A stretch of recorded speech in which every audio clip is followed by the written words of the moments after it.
I think that we are at a really crucial point. And I think one of the main purpose of this is soul harvest. It's a soul trap. The well of souls that I've talked about before. I mean, as I've said, if you can get people so locked into a false reality that they're putting on glasses and they're in this virtual world, and really what attaches your soul to your vessel, the vessel that you're in, like it's the I am, the awareness, I am John, I am Max, I am here in this world, I exist. Your soul is attached to that I am. If they can get you in a mainframe and get you in a virtual world where you still believe I am, then your soul is still attached to that. It's a place that I believe is called the Well of Souls. The whole talk of wanting to bring this huge demonic entity into being, Satan, whatever you want to call it, whatever you believe it is, apparently it needs a certain amount of souls to do that. And I think that's what they do. They trap people into the mainframe. And I think they've done this before. And I think that's why it's so difficult to wake a lot of people up. It's because they're already in the mainframe. I think half the people out there aren't even real people. They're just minds, consciousness that's driving an avatar that thinks that they're real, but they're not. They're not really alive. They're in the mainframe already.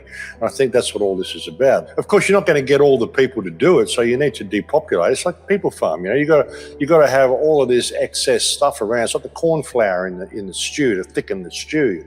But there's only really a certain amount of real conscious people in here. And they want those souls. They want those conscious souls. They want them trapped in that mainframe. That's where they get their energy from. It's like a flame. It's like a fire. It's like electricity for them. It's the energy they need to power this demonic, whatever it is they're creating. That people will have all different religious concepts about what it is. I don't even go there. I just know it's a powerful, energetic, conscious force that exists, and it's the other side of what we're really connected to. They're trying to disconnect us from that and get us into the mainframe. That's what I think a lot of it is about. And we have an opportunity to actually get through it this time. I think this is going to be one of the last resets that they do.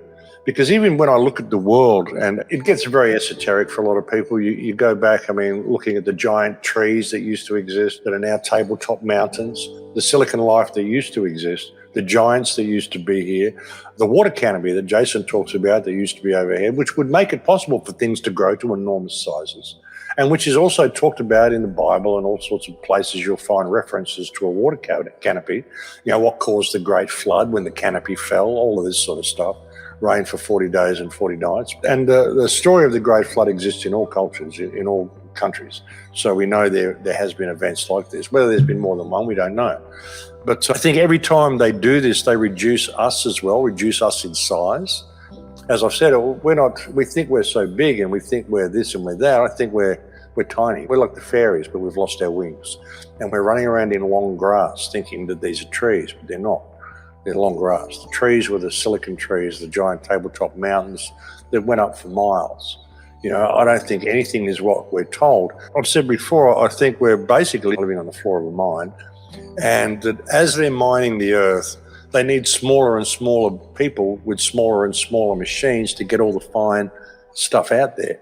So we're at the point now, we're like, a tenth the size or 100th the size of what we originally started off as being. And I think this is the last reset. And ultimately, it's a lot of what they're doing is trapping souls. But really, when you look at it on a deeper level and you look at it all as being one thing and one consciousness experiencing itself subjectively, well, then it's a form of soul purification as well. I've been desperately trying to wake people up because I believe that whatever comes through this reset, we need a certain amount of consciousness to make it through. Obviously, the more awake people, the more people who have the knowledge of what happened now that get through to the other side, then the better it's going to be for us. The better it's going to be for consciousness in general. So I've been saying to people, even bury time capsules and do all sorts of stuff. Just preserve this information. So how this all went down is preserved, because the people on the other side of the reset are going to have no reference point for what happened. The kids who grow up into this digital world are going to have no reference point for what freedom looks like. So it's our responsibility to preserve that. So I try to inspire and empower people, but ultimately now it's got to the point that it's virtually every man for himself. You've got to be true to yourself. Sure, help people, try to inspire people around you, but keep your focus on your heart and yourself, because you're the one that needs to get through this. and you're the only one that can do it. It doesn't matter about the other people. You know, if they go and do it, they're told. Every time you comply with something that you know is wrong, you're giving away a little bit more of your soul. You're chipping away at it until you don't have any anymore.